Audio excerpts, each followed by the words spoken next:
أزلي خلق الخلق كمالا رب أزلي خلق الخلق كمالا لا شبه ولا مثل ولا كفوا لمولى الآن كما كان ولم يلق زوالا الآن كما كان ولم يلق زوالا الحمد لله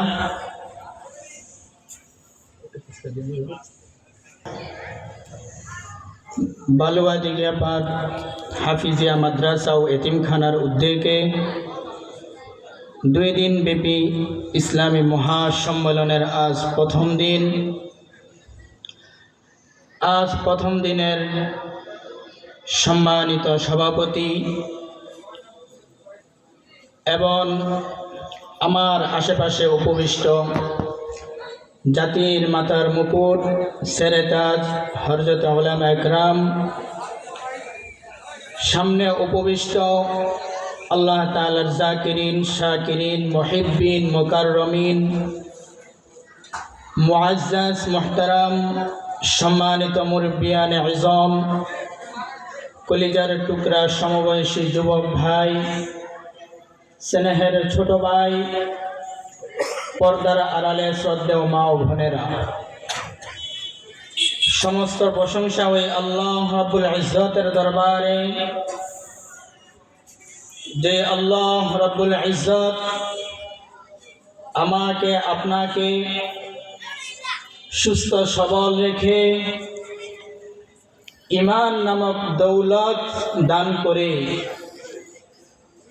জান্নাতের বাগান, শান্তির স্থান, ফেরেশতাদের মাধ্যমে বেষ্টনকৃত স্থানে আমি অধমকে কিছু কথা বলার উদ্দেশ্যে বসার এবং আপনাদেরকে কিছু কথা শোনার উদ্দেশ্যে বসার তৌফিক দান করেছেন। সেজন্য সকলে অন্তরের অন্তরস্থল থেকে সুমধুর কণ্ঠে এক আওয়াজে ঈমানের আওয়াজকে উঁচু করে কালিমাতুশ শুকুর আদায় করি, আলহামদুলিল্লাহ।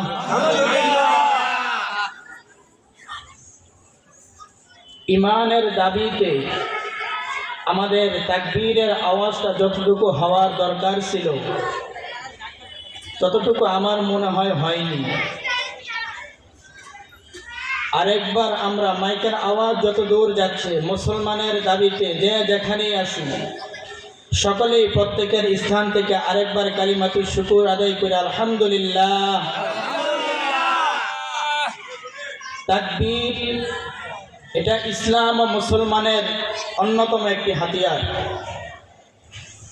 এই তাকবীরের মাধ্যমে আমাদের আকাবির ও আসলাফ হযরত সাহাবা একরাম আজমাইন রাদিয়াল্লাহু তাআলা আনহুম, ওনারা ইসলামকে বিজয় করে আমাদের পর্যন্ত পৌঁছে দিয়েছেন।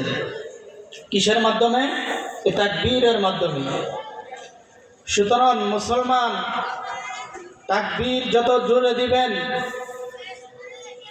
বেঈমান নাস ফাসিক কম্পন সৃষ্টি হয়ে যাবে। কি করবেন? জোরে তাকবীর দিবেন। পারবেন তো ইনশাআল্লাহ? ইনশাআল্লাহ। সকলে একবার জোরে বলি আল্লাহু আকবার, আল্লাহু আকবার, নারায়ে তাকবীর, আল্লাহু আকবার। আল্লাহ তাআলা আমাদের সকলকে কবুল করে নেন। সকলে বলেন আমিন। আমিন।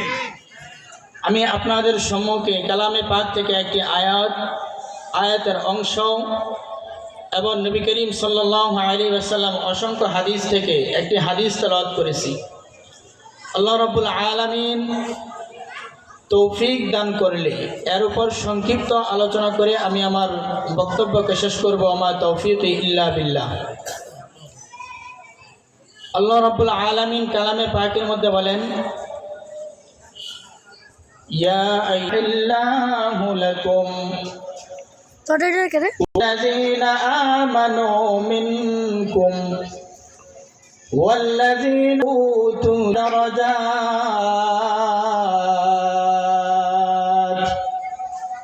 والله خبير بما تعملون আল্লাহ রাব্বুল আলামিন এই আয়াতের মধ্যে বলেন ইয়া আইয়ুহাল্লাযীনা আমানু হে ঈমানদারগণ যখন কোন মজলিসের মধ্যে তোমাদের হয় যে তোমরা চাপাচাপি করে আরো সামনের দিকে আগাইয়া বসো যারা পিছনে দাঁড়ায় আছে তাদেরকে তোমরা সুযোগ করে দাও সুতরাং যখন বক্তা এটা বলবে তোমরা তাই করো তোমরা সংকুলন হয়ে সামনে আগাইয়া বসবে অতঃপর যখন তোমাদের